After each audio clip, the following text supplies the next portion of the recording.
مولانا فضل الرحمان کو منانے کی کوششیں، بلاول بھٹو پھر مولانا کے گھر پہنچ گئے۔ بلاول بھٹو صدر آصف علی زرداری سے مشاورت کے بعد مولانا سے ملاقات کرنے آئے۔ ذرائع کا کہنا ہے معاملات طے ہونے پر بلاول اور فضل الرحمان ایک ساتھ پارلیمنٹ جائیں گے۔ نائب وزیر اعظم اسحاق ڈار اور وزیر داخلہ محسن نقوی بھی مولانا کی رہائش گاہ پر موجود۔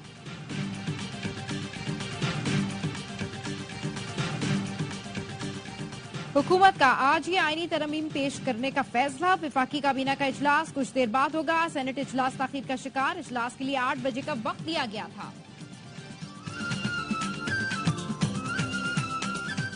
اور پی ٹی آئی کی مولانا فضل الرحمان سے طویل مشاورت کے بعد محمود خانہ چکزئی کی رہائش کا آمد، آئینی ترامیم پر تبادلہ خیال۔ حکومت اور اتحادیوں نے فیصلہ کر لیا۔ لیگی سینیٹر عرفان صدیقی کہتے ہیں مولانا فضل الرحمان آن بورڈ ہیں اور ہمارے درمیان اتفاق ہو گیا ہے، امید ہے وہ ترامیم میں ہمارا ساتھ دیں گے۔ پی ٹی آئی کی یقین دہانی پی ٹی آئی والے خود بھی نہیں دے سکتے۔ سینٹ کا اجلاس تاخیر کا شکار، قومی اسمبلی کا اجلاس 9:30 بجے ہوگا۔ آئینی ترمیم کا بل مولانا بطور پرائیویٹ ممبر پیش کریں گے۔ پہلے طے ہوا تھا کہ بل بلاول بھٹو زرداری پیش کریں گے۔ نوید قمر کی جگہ بلاول بھٹو کو پارٹی کا پارلیمانی لیڈر بنایا گیا۔ اب جے یو آئی نے مولانا فضل الرحمان کو اپنا پارلیمانی لیڈر مقرر کر دیا۔ حکومتی ذرائع کا کہنا ہے مولانا فضل الرحمان نہ بھی مانے تب بھی آج ہی ترمیم پیش کر دی جائے گی۔ وزیر اعظم کی صدر مملکت سے مشاورت، مولانا فضل الرحمان بھی صدر زرداری سے ملاقات کریں گے۔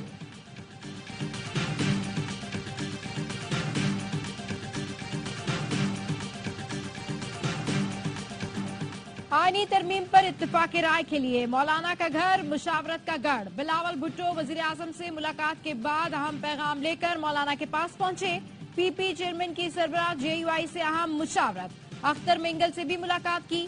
نائب وزیر اعظم اسحاق ڈار اور وزیر داخلہ محسن نقوی کی بھی مولانا سے ملاقات، آئینی ترمیم کے مسودے پر مشاورت۔ اڈیالہ جیل جانے سے پہلے بیرسٹر گوہر کی سربراہی میں پی ٹی آئی وفد بھی مولانا فضل الرحمان سے ملا، آئینی ترمیم کے مسودے پر مشاورت کی۔ بانی سے ملنے کے بعد پی ٹی آئی وفد دوبارہ مولانا کے گھر پہنچا، بانی کا پیغام پہنچایا۔ پی ٹی آئی وفد میں ملاقات کے بعد چلا گیا، آج ہی واپس آ کر ایک اور ملاقات کریں گے۔ بلاول بھٹو بھی مولانا سے ملنے پہنچے، وزیر داخلہ بھی موجود۔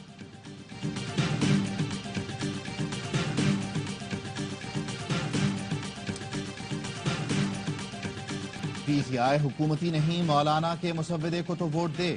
چیئرمین پیپلز پارٹی بلاول بھٹو زرداری کہتے ہیں ان کے اور مولانا کے مسودے میں قومے کا بھی فرق نہیں۔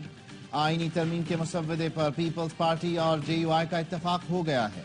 خواہش ہے آئینی ترمیم کا بل مولانا خود ایوان میں پیش کریں۔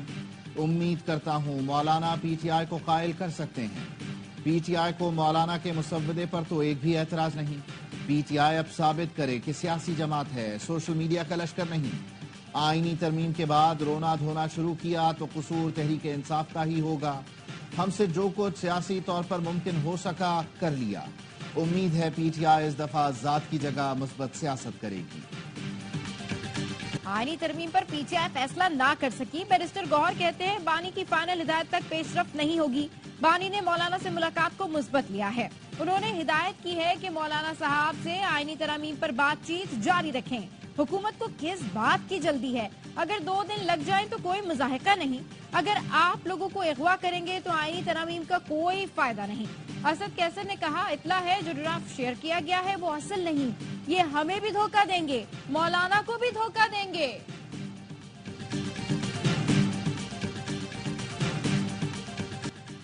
مولانا اور حکومت کے درمیان کن شکوں پر اختلاف، اے آر وائی نیوز تفصیل سامنے لے آیا۔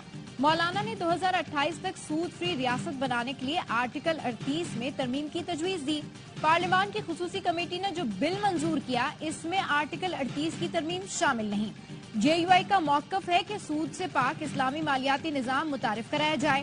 جے یو آئی کی آئین کے آرٹیکل 70(1) میں مزید شق شامل کرنے کی بھی تجویز، جبکہ خصوصی پارلیمانی کمیٹی کے منظور کردہ بل میں یہ تجویز شامل نہیں۔ جے یو آئی کی تجویز کردہ شق کے مطابق کسی بھی ایوان میں بل پیش کرنے پر نقل اسلامی نظریاتی کونسل کو بھیجا جائے گا۔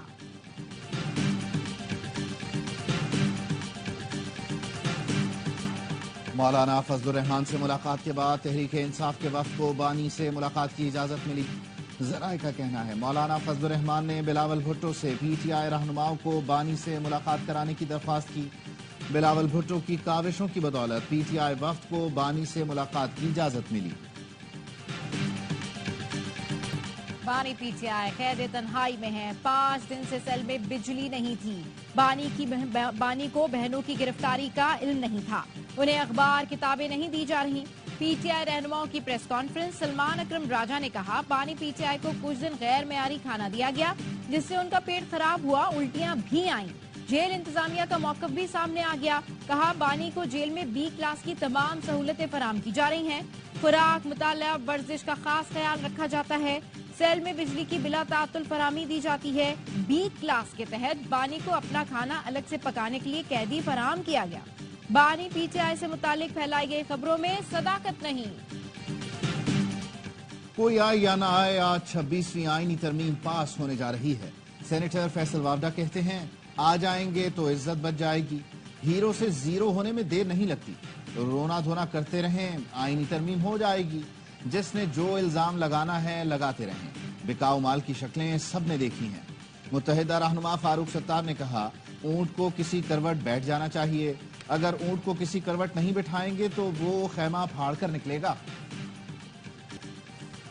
وزیر اعلیٰ پنجاب مریم نواز نے پولیو کے ماحولیاتی نمونے ختم کرنے کے لیے پلان طلب کر لیا۔ وزیر اعلیٰ پنجاب کی زیر صدارت پولیو کے خاتمے سے متعلق اجلاس، پنجاب کے تمام انٹری پوائنٹس پر مؤثر پولیو ویکسینیشن کرنے کی ہدایت۔ مریم نواز نے کہا ویکسینیشن مہم کی ذاتی طور پر مانیٹرنگ کر رہی ہوں۔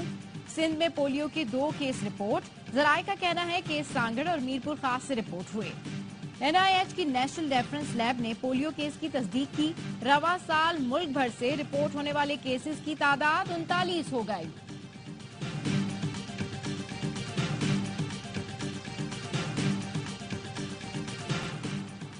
پنجاب میں طالبات کو ہراساں کرنے کے واقعات کی تحقیقات کے لیے ایف آئی اے نے 3 تحقیقاتی ٹیمیں تشکیل دے دی۔ نیول چیف ایڈمرل نوید اشرف کا دورہ نیدرلینڈز، اعلیٰ عسکری قیادت سے ملاقاتیں۔ آئی ایس پی آر کے مطابق نیول چیف نے رائل نیدرلینڈز نیوی کے ہیڈ کوارٹر کا دورہ کیا، مختلف شعبوں میں 2 طرفہ فوجی تعاون بڑھانے پر زور دیا۔ نیول چیف کا ڈیمن شپ یارڈ اور رائل نیدرلینڈز نیوی کے زیوون ڈی پروننس کلاس فریگیٹ کا بھی دورہ۔ پاکستان ملٹری اکیڈمی کاکول میں مختلف تربیتی کورسز مکمل کرنے والے کیڈٹس کی شاندار پاسنگ آؤٹ پریڈ۔ مہمان خصوصی chairman joint chiefs of staff committee general Sahir Shamshad Mirza نے پریڈ کا معائنہ کیا، کیڈٹس میں اعزازات تقسیم کیے۔ کیڈٹس کا پرجوش انداز میں ڈرل مہارت کا مظاہرہ۔ پاسنگ آؤٹ پریڈ دیکھنے کے لیے ملکی اور غیر ملکی مندوبین کی بڑی تعداد شریک ہوئی۔ آئی ایس پی آر کے مطابق بٹالین سینئر انڈر آفیسر عبداللہ افضل نے اعزازی شمشیر حاصل کی۔ لیڈی کیڈٹ کورس کی پاکیزہ یعقوب کو کمانڈنٹ کی چھڑی سے نوازا گیا۔ ایف بی آئی نے بھارتی خفیہ ایجنسی کے اہلکار کو مطلوب افراد کی فہرست میں شامل کر لیا۔ بھارتی ایجنٹ وکاس یادو کا پوسٹر جاری۔ ڈائریکٹر ایف بی آئی نے کہا نکھل گپتا اور وکاس یادو امریکی شہری کے قتل کی سازش میں ملوث ہیں۔ ایف بی آئی ایسے پرتشدد واقعات برداشت نہیں کرے گی۔ کینیڈا نے بھی سکھ رہنما کے قتل میں ملوث را ایجنٹ پون کمار رائے کی شناخت جاری کر دی۔ کینیڈا کے شہر ٹورنٹو میں سکھوں کا احتجاج، بھارتی سفارت خانے اور قونصلیٹ بند کرنے کا مطالبہ۔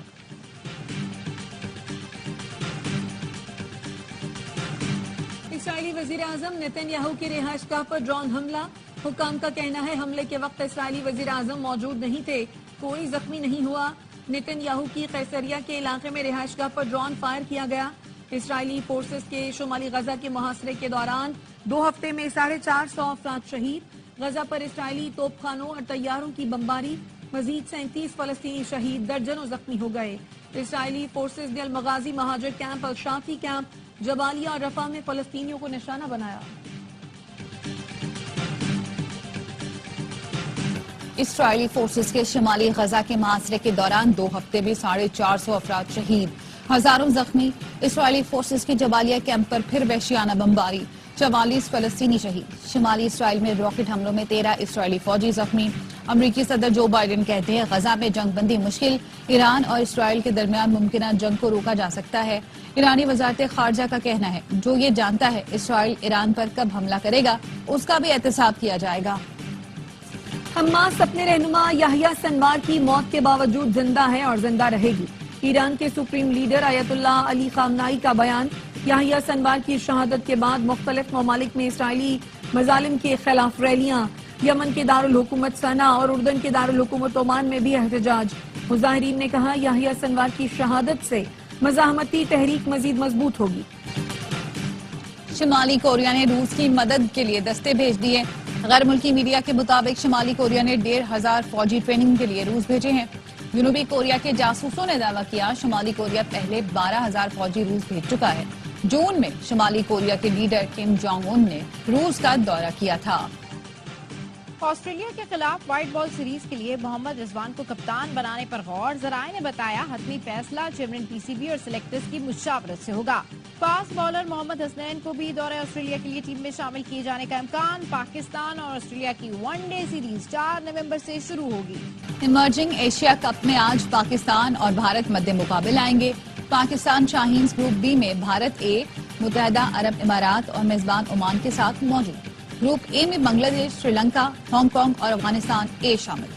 بھارتی ٹیم کے لیے چیمپئنز ٹرافی کے میچز پاکستان میں کھیلنے کے لیے ایک اور تجویز. بھارتی میڈیا کے مطابق پاکستان کرکٹ بورڈ نے بھارتی بورڈ کو پاکستان میں میچ کھیل کر وطن واپس جانے کی بھی آفر کر دی. میچ کھیلنے کے بعد چندی گڑھ یا نئی دہلی ٹریول کرنے کی تجویز رکھی گئی. پاکستان میں میچ کھیلنے کے بعد بھارتی ٹیم اگر چاہے تو ان شہروں میں سے کسی ایک میں قیام کر سکتی ہے. رہائش کے لیے دہلی یا چندی گڑھ رہنے کا آپشن سیکیورٹی خدشات کے باعث دیا گیا ہے. پی سی بی نے بھارت کے راؤنڈ کے 3 میچز لاہور اور پنڈی میں کرانے کی رضامندی ظاہر کی ہے. آرٹس کونسل کراچی میں ورلڈ کلچرل فیسٹیول جاری. آج شام ہوگی میوزک کانسرٹ کے نام. جنوبی کوریا، اٹلی، بنگلہ دیش اور پاکستان کے فنکار پرفارمنس دیں گے. گزشتہ روز پاکستانی تھیٹر پلے میر اقسم پیش کیا. ورسٹائل اداکار سلیم ناصر کی برسی. انکہی، آخری چٹان، نشان حیدر یادگار ڈراموں میں شامل. انور مقصود کے تحریر کردہ آنگن ٹیڑھا میں اکبر کے کردار نے انہیں ہمیشہ کے لیے امر کر دیا. اور پاکستانی فلم انڈسٹری کو یادگار اور شاہکار گیت دینے والی معروف گلوکارہ زبیدہ خانم کو دنیا سے گزرے 11 برس بیت گئے. زبیدہ خانم نے اردو اور پنجابی فلموں میں آواز کا جادو جگایا.